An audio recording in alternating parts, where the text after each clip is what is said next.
النبي الأمين المكين جانی صنم کہ کون سا گھر ہے کون سا گھر ہے نہیں کا شانہ تیرا تیرا نہیں کا شانہ تیرا تیرا نہیں کا شانہ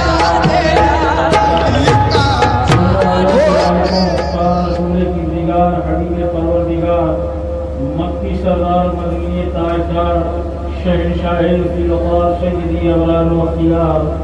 انیس بے کساں چارہ سازے دردمنداں فخر رسولاں سیاح لامکہ انیس الغریبین شفیع المذنبین طہ و یاسین حضور رحمت للعالمین صاحب قامت اور شاعر وزن احمد مصطفیٰ محمد مصطفیٰ صلی اللہ علیہ وسلم کی بارگاہ میں پناہ ہے درود و سلام کا ہدیہ نشاور کریں اور دھول دھول کر اللہ صلی علی سیدنا مولانا محمد وعلی آل سیدنا مولانا محمد اعظم کل حسنی و جمالی نبی اور آل نبی پر ایک مرتبہ اور جی لگا کر صلاۃ و سلام کی داعیہ پیش کر لیں اللہم صلی علی سیدنا مولانا محمد وعلی آل سیدنا مولانا محمد اعظم کل حسنی و جمالی فریاد فریاد فریاد یا نور نظر مصطفیٰ نظرکم پر حالما چشمی چراغ مرتضی ندارم دلتو در زیست ما ملجا بحقی شاہ کفی اللہ مددکم یا مرشدی عبد الوفا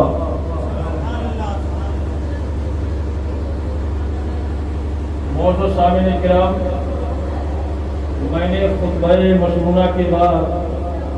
اس آیت مقدسہ کی تلاوت کرنے کا شرف حاصل کیا ہے۔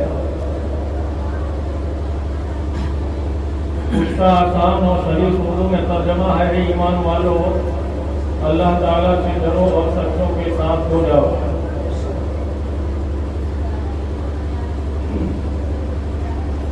کیوں چاند میں کھوئے ہو الجھے ہو ستاروں میں، کیوں چاند میں کھوئے ہو الجھے ہو ستاروں میں، آقا کو میرے ڈھونڈو قرآن کے پاروں میں،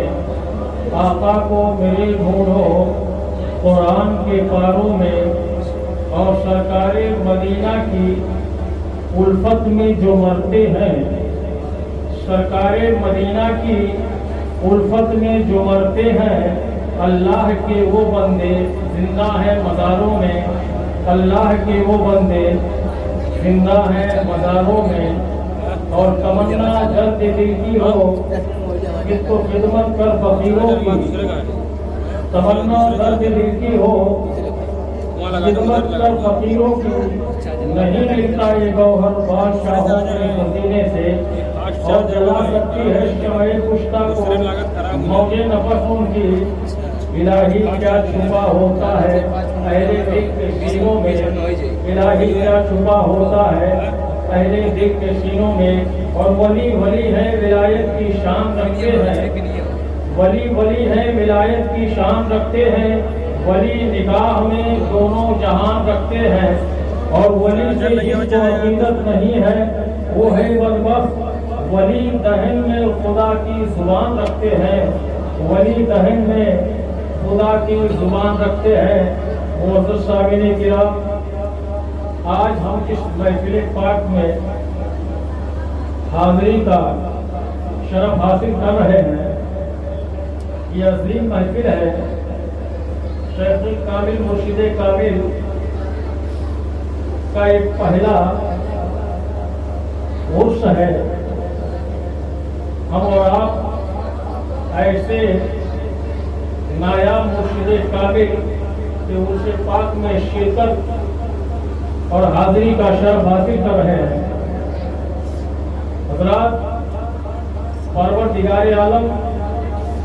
اپنے مقدس کلام میں ایک موقع سے ارشاد فرماتا ہے، ان اللہ اشتری من المؤمنین انفسهم واموالهم بان لهم الجنہ۔ اللہ فرماتا ہے یقیناً بے شک اللہ نے مومنوں سے ان کی جانوں اور ان کے مالوں کو خرید لیا ہے۔ کس چیز کے بدلے؟ اللہ نے کیا دے کر مومنوں کی جان کو لے لیا؟ اللہ نے بدلے میں کیا دے کر مومنوں کے مالوں کو لے لیا؟ تو اللہ فرماتا بِأَنَّ لَهُمُ الْجَنَّةَ، اللہ نے مومنوں کی جانوں کو، مومنوں کے مالوں کو خرید لیا جنت کے بدلے میں۔ جنت چاہتے ہو اپنی جان قربان کرو،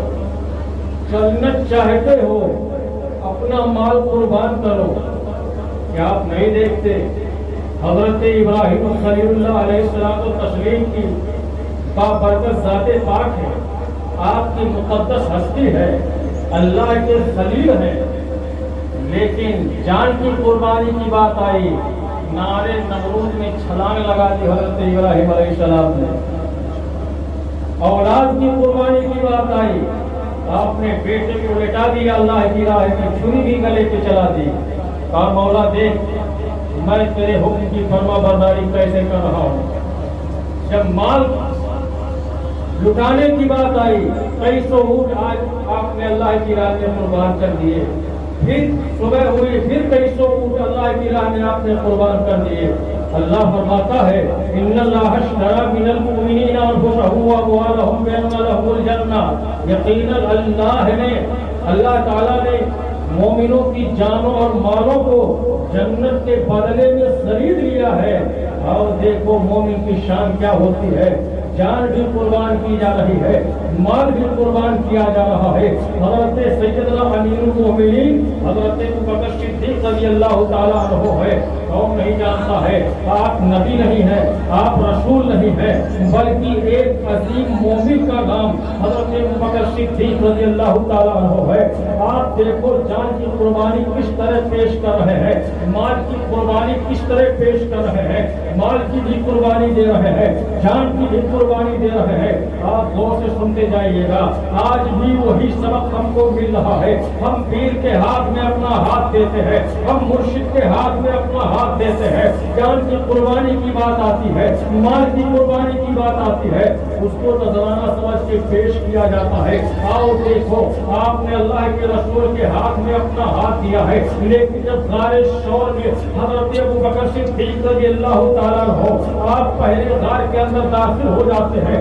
عرض کرتے ہیں یا رسول اللہ پہلے میں غار کی صفائی کر دیتا ہوں، غار کی صفائی جب مکمل ہو جائے گی پھر میں آواز دوں گا، پھر آپ تشریف لائیے گا۔ یہ دیکھیے اپنے آقا کا ادب کس انداز میں کر رہے ہیں، اپنے آقا کی تعظیم حضرت ابوبکر صدیق کس طرح کر رہے ہیں، اپنے مرشد کی تعظیم حضرت ابوبکر صدیق رضی اللہ تعالیٰ عنہ کس طرح کر رہے ہیں۔ آپ نے عرض کیا یا رسول اللہ پہلے میں غار کی صفائی کر دیتا ہوں، اس کے بعد اندر آپ تشریف لائیے گا۔ اب دیکھیے حضرت ابوبکر صدیق غار کی صفائی کر رہے ہیں، اور آپ نے دیکھا غار کے اندر دیوار میں بہت سارے سوراخ پڑے ہوئے تھے، آپ نے اپنی چادر کے کئی ٹکڑے کیے، ہر ایک سوراخ کو آپ بند کرتے چلے گئے، مگر ایک سوراخ بچ گیا جس کو بند کرنے کے لیے آپ کے پاس کپڑا نہیں تھا۔ آپ نے سرکار کو آواز دی یا رسول اللہ آپ تشریف لائے، ہمارے ماں باپ آپ پر قربان، یا رسول اللہ آپ کا غلام آپ کی راہ میں اپنی پلکیں بچھائے ہوئے انتظار کر رہا ہے، یا رسول اللہ آپ تشریف لائے۔ اللہ کے نبی تشریف لے گئے، غار کے اندر جب تشریف لے جاتے ہیں حضرت ابوبکر صدیق رضی اللہ تعالیٰ عنہ نے اپنا قدم جو ہے اسی سوراخ پہ رکھ دیا، اس سوراخ کو بند کرنے کے لیے کوئی کپڑا نہیں تھا۔ اللہ کے نبی صلی اللہ تعالیٰ علیہ وسلم اپنے غلام ابوبکر صدیق رضی اللہ تعالیٰ عنہ کے زانوں پر اپنا سر اقدس رکھ کر آرام فرمانے لگتے ہیں، لیکن اس غار کے اندر ایک اور بھی دیوانہ تھا، اس غار کے اندر نبی کا ایک اور شیدائی اس غار کے اندر موجود تھا، جو کئی سو برس سے وہ انتظار کر رہا تھا۔ نبیوں کا سردار، نبیوں کا امام، رسولوں کا تاجدار جو ہے اسی غار کے اندر ایک دن ہجرت کہ رات ضرور کچھ دیر کے لیے آرام کرنے کے لیے تشریف لائے گا، اس لیے وہ منتظر تھا ابھی نبیوں کا آقا تشریف لائے گا، میں دیدار کروں گا، ان کے چہرے کی زیارت کروں گا، اس لیے وہ سانپ شیدائی بنا تھا، اسی آقا کے عشق میں جو کئی سوراخ بنائے ہوئے تھے، اب دیکھا جب اس کو خوشبو محسوس ہوئی، وہ سانپ کیا کرتا ہے ایک سوراخ میں جاتا ہے، وہاں دیکھا جو ہے سوراخ بند ہے، ایسے ہر سوراخ کے پاس جاتا ہے مگر دیدار نہیں ہو پا رہا ہے، مگر نبی کی زیارت میسر نہیں ہو پا رہی ہے، چلتے چلتے ایک ایسے سوراخ کے پاس بھی جاتا ہے جہاں اس کو کچھ نرمی محسوس ہوتی ہے، اس نے سوچا جو ہے اگر میں یہاں تھوڑی سی مزاحمت کروں گا تو یہاں سے نبی کا دیدار ہو سکتا ہے، ممکن ہے کہ یہاں سے آقا کا دیدار ہو جائے، اس نے ذرا سا جو ہے اپنے منہ سے کچوکا لگایا، پھر بھی ابو بکر صدیق نے اپنا قدم جمائے رکھا، کیونکہ یہ ایسا عاشق جس کی دنیا میں مثال نہیں ملتی ہے، نبی کا اتنا سچا عاشق اور اتنا بڑا عاشق کوئی صحابی نہیں تھا جتنے بڑے حضرت ابوبکر صدیق شیدائی تھے، حضرت ابوبکر صدیق نے کہا تو بھی عاشق میں بھی عاشق ہوں، ابوبکر اپنا قدم نہیں ہٹانے کو تیار ہے، مر جائے گا جان چلی جائے گی مگر نبی کے عشق میں ذرا سی کمی نہیں آنے دیں گے، نبی کی محبت میں ذرا برابر کمی نہیں آنے دیں گے، یہ حضرت ابوبکر صدیق رضی اللہ تعالیٰ عنہ ہے جن کو خلیفہ اول کا لقب ملا ہے، جن کو صدیق اکبر کا لقب ملا ہے، نبیوں کے مرتبے کے بعد سب سے بڑا اگر کسی کا مرتبہ ہے حضرت ابوبکر صدیق کا مرتبہ ہے، کیسے ملا ہے؟ آپ قدم جمائے ہوئے ہیں، آخر کار صاحب نے مجبور ہو کر کے آپ کو ڈس لیا اور جب ڈسا تو زہر آپ کے بدن میں پھیل رہا ہے، حضرت ابوبکر محسوس کر رہے ہیں، بتاؤ زہر پھیل رہا ہے بدن کے اندر، آہستہ آہستہ بدن کے ذریعے جو ہے سینے کی طرف بڑھ رہا ہے، بتاؤ ہر انسان سمجھتا ہے زہریلا سانپ ڈس لیا ہے اب ہماری موت ہو جائے گی، اب ہم مر جائیں گے بچیں گے نہیں، لیکن واہ عاشق رسول، واہ شیدائی مصطفیٰ، واہ جانثار رسول، ایسا سچا پکا عاشق آپ نے کہا نہیں قدم ہٹے گا نہیں، ہم نبی کو کسی قسم کی تکلیف نہیں دینا چاہتے ہیں، کوئی بھی جانور ہو وہ نبی کو اذیت دے دے، ابو بکر کے جیتے جی ایسا ہو نہیں سکتا، آپ قدم جمائے ہوئے ہیں، آخر کار جو ہے آپ کی آنکھوں سے بے اختیار آنسو گرے، آپ نے جان بوجھ کر کے آنسو نہیں گرایا بلکہ بے اختیار ہو کر کے چند قطرے آنسوؤں کے نبی کے رخسار مبارک پر جب گرتے ہیں، اللہ کی رسول جو ہے آنکھیں بولتے ہیں، آپ نے فرمایا ہے ابوبکر تجھے کس چیز نے رلایا؟ آپ نے عرض کیا یا رسول اللہ لگتا ہے کوئی زہریلا جانور مجھے ڈس لیا ہے، نبی کریم صلی اللہ تعالی علیہ وسلم نے ارشاد فرمایا ابوبکر گھبراؤ نہیں، عرض کیا یا رسول اللہ میں کیوں گھبراؤں گا جب آپ